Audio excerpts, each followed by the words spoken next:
herzliche Grüße auch von meiner Seite. Ich werde zwar in Slowenisch reden, aber hoffe ich mal, dass mit der einige Texten, Konziltexten, das auch für die andere klar wird. Nekaj let nazaj mi je prijatelj iz Bolonije omenil, da je bil na obisku na enem misijonu v Etiopiji, kjer so redovniki ta misijon opustili že 20 let nazaj. Bili so presenečeni, po 20 letih so namreč ugotovili, da zaradi katehetov oziroma katehistin, da se je vera v tej skupnosti ne le ohranila, ampak tudi pomnožila. Nekaj podobnega je na moje presenečenje prišlo na plano ravno po sinodi v Amazoniji z dokumentom Posinodalno spodbudo Ljubljena Amazonija, v katerem papež Frančišek ne govori o virih probatih, ki bi jih pripuščali v duhovništvu, morda o stalnem diakonatu, pač pa o drugih oblikah sodelovanja laikov ter nenehni molitvi za duhovne poklice.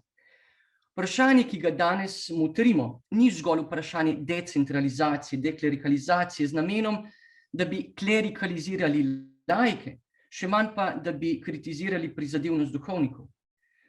Pač pa nas trenutna situacija sama vabi k ponižnemu poslušanju tega, kar duh govori cerkvam, in zavestnem odkrivanju evangeljske drže učenca in glasnika.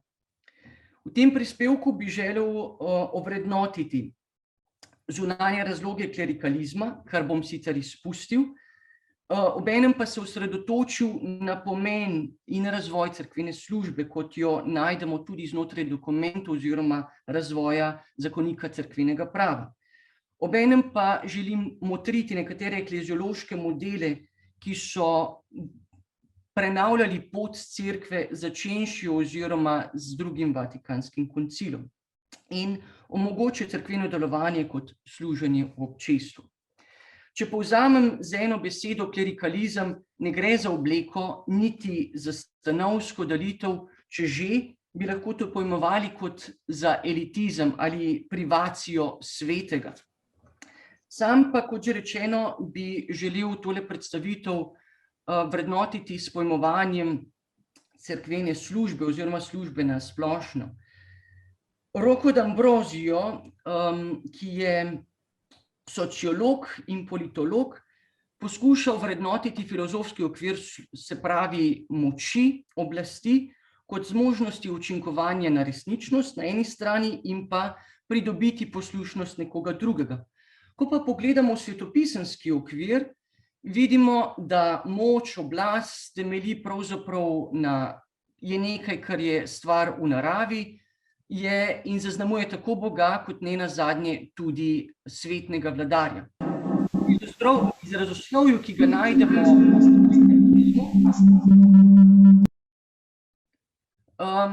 z termini kot officium in mysterium, najdemo povezavo ravno na duhovništvo.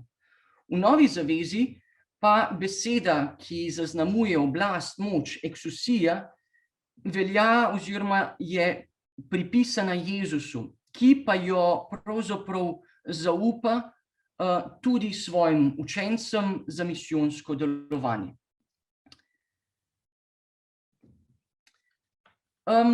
Izrazoslovje, ki ga najdemo v tem okviru, se pravi od officium, ministerium, munus, potestas, auctoritas, je pravzaprav tisto, kar na nek način nas povede v pravni diskurs, ki ga na nek način tu želim odpirati zgolj zaradi razvoja, ki ga prinaša, ali pa morda strahu nekaterih, da bi sedanje spreminjanje ali vključevanje laikov na nek način izničilo vlogo tudi duhovnikov samih.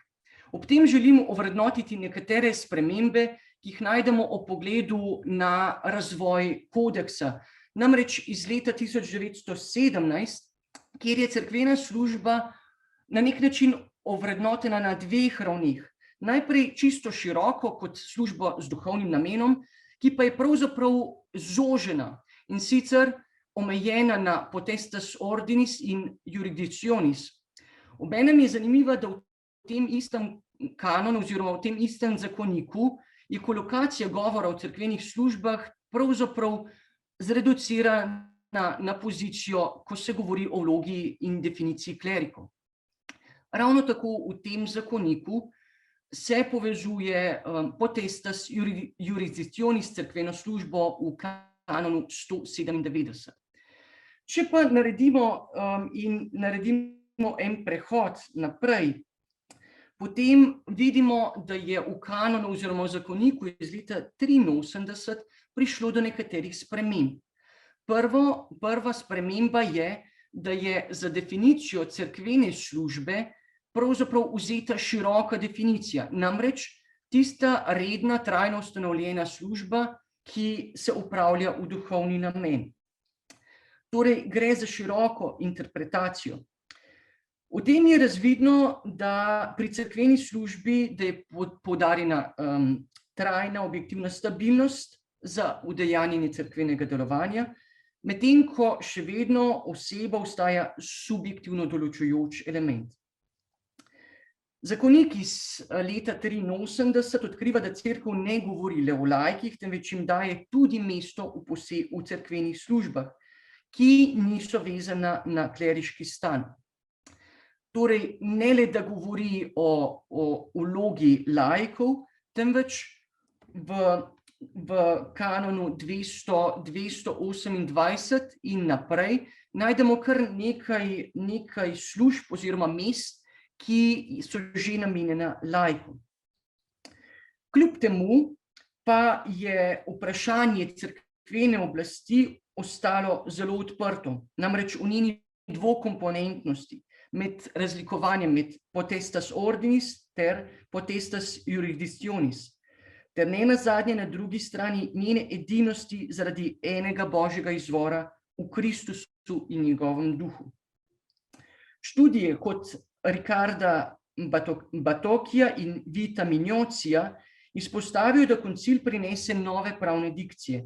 Zato se v pokoncilskem dogajanju, tik pred nastajanjem zakonika, torej v 80 letih, vname vroča debata glede pojmovanja svete oblasti, potestas sacra, ki bodisi zahtevi dodanjo delitev ordo ter jurisdikcijo ali pa kot enoto in edinost v Kristusu.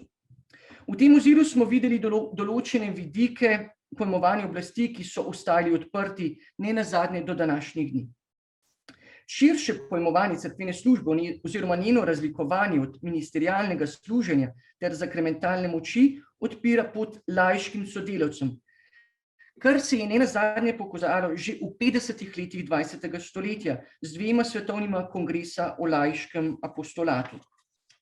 Na drugem kongresu papež Pij XII v svojem uvodnem nagovoru namreč že razlikuje hierarhijo na eni strani ter laike, a že govori o apostolatu učitelja za laike ter ne nazadnje o možnosti samostojne službe stalnega diakonata.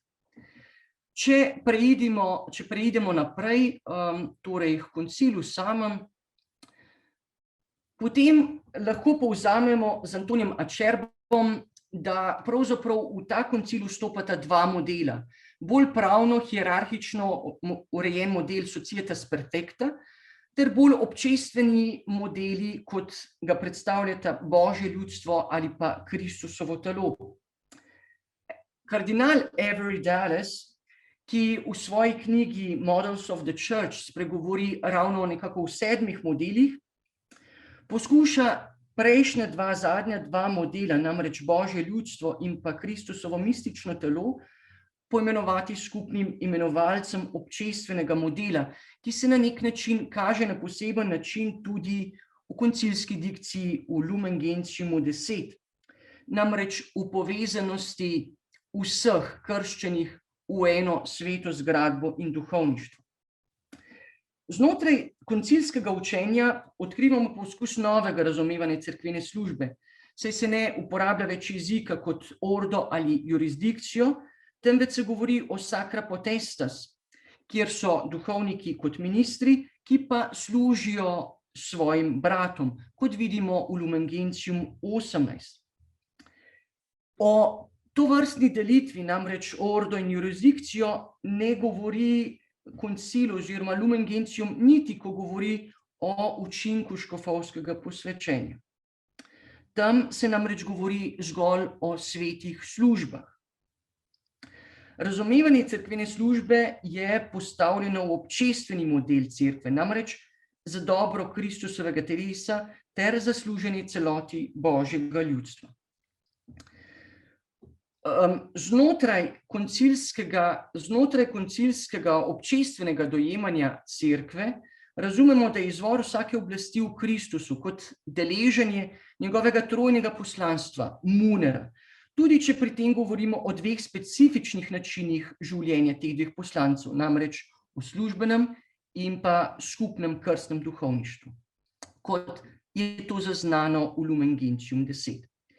Službeno duhovništvo, ki podeljuje zakramentalni karakter duhovnika opravnomoči za služenje celotni skupnosti, in sicer, da deluje in persona Christi ter ponavzočuje Kristusa, kot dodatno razlaga odlok o službi duhovnikom, Presbyterorum Ordinis v številki 2. Poleg tega pa na drugi strani najdemo pomembno izhodišče za razmislek o pojmovanju cerkvene službe v odloku o laiškem apostolatu. Namreč, da kljub temu, da obstajajo različne službe, ostaja le eno poslanstvo.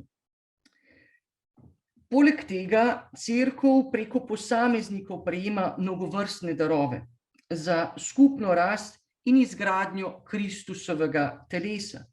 Koncilu Lumen Gentium številka 12 pregovori o karizmah, ki so bodisi izredne, bodisi preprostejše in bolj razširjene, in sicer vse z namenom za korist in primernost cerkve. Temeljno izhodišče pri vsem tem pa je skupno dostojanstvo krstnega duhovništva.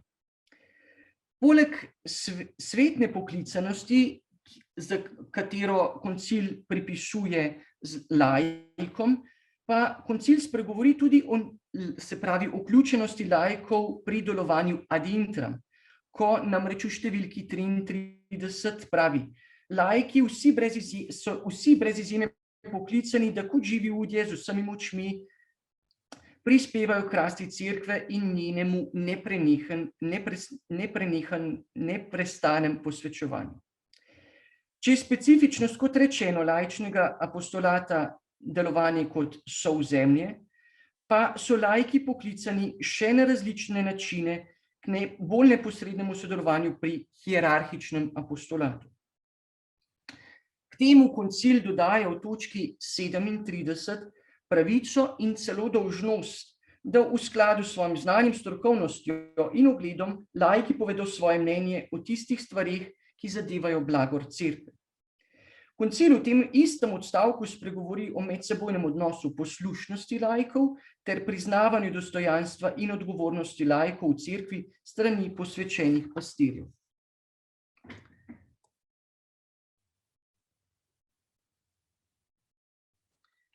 Cerkev nedvomno stoji pred izzivom času.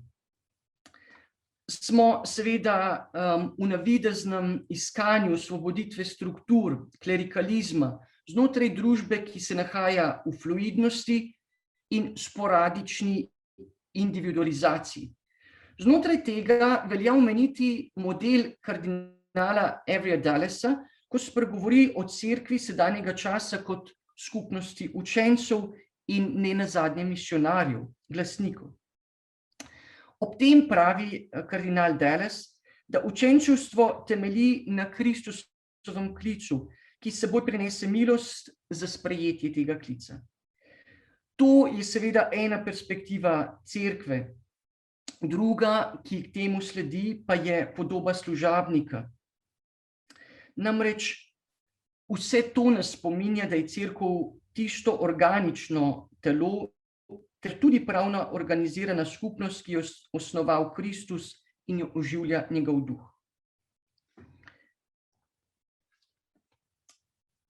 K temu lahko dodamo še zadnjo, saj kar se je v Sloveniji pred kratkim smo recimo bili deležni tega, in se premikam k zadnjemu koncu, namreč knjiga Božja prenova Jamesa Mellona, ki izpostavi in ovrednoti ravno misijonsko poslanstvo cerkve s tem zadnjim stavkom Matejevega evangelija. Namreč, da tisto, kar je ključno, kar se nahaja tudi v glagolski obliki, je narediti vse narode za učence. Torej, pri tem ne mora biti v spredju nobena tekmovalnost, ne med kleriki in laiki, še manj v dojemanju nasprotovanja med duhovniško in kraljevsko in preroško službo, saj je vse namenjeno za skupno rast Božjega ljudstva, občestva Kristusovega telesa. Matjaž, se opravičujem, počasi moram zaključiti. Ja, vem, se približujem ključnemu delu. Da vseeno omenim čisto iz zadnjega dela, ker se mi zdi zelo pomenljivo, namreč dva mota propria iz zadnjega časa, in sicer Gospodov duh, kjer zaznamo pravzaprav nekatere pomembne poudarke, ko se pravzaprav spreminja kanon številka 230, in sicer z novo dikcijo, da se pravzaprav vrednoti koncilsko pojmovanje laikov, kjer ne gre zgolj za moške laike, temveč za laike, vse vernike, ki so različni od klera oziroma od redovnikov. S tem se na eni strani izpostavi pravzaprav tisto bolj celostno pojmovanje službe, karizme, ki so v Lumen Gentium 12 enačeni pravzaprav službami. In obenem, da se pojmuje bolj celostni pogled na laike. Drugi moto proprio, Antiquum Ministerium, pa izpostavlja vlogo kateheta, namreč ovrednoti različno služb pri izoblikovanju apostolske cerkve. Ob tem lahko izpostavimo pravzaprav, da gre za eno staro tradicijo in obenem tudi za koncilsko dikcijo, ko naj bi laiki preudarjali oziroma preučevali tisto razodetje in ga ne nazadnje podajali naprej. Tukaj vidimo pravzaprav tisto poslanstvo, ki je bilo nekoliko kasneje v 80-ih letih že zabeleženo s Christi Fidelis Laici. Če tu preidem res zaključku, potem želim izpostaviti to, da je pravzaprav v našem izhodišču pomembno vrednotiti občestveni model cerkve, ki zahteva na nek način, da vrednotimo, da so različni darovi in vendar vsi namenjeni za izgradnjo cerkve. Da je pomembna identiteta učenca in misionarja, pri čemer ne želimo klerikalizirati ne klera, ne laikov, temveč iskati in zagotoviti živost naših skupnosti v Kristusu, ker edino to lahko omogoča rast. Če s tem zaključim s citatom iz apostolskih del, le živost in odpiranje, poslušanje Božjega duha prinaša rast učencev in misijonsko delovanje cerkve. Hvala.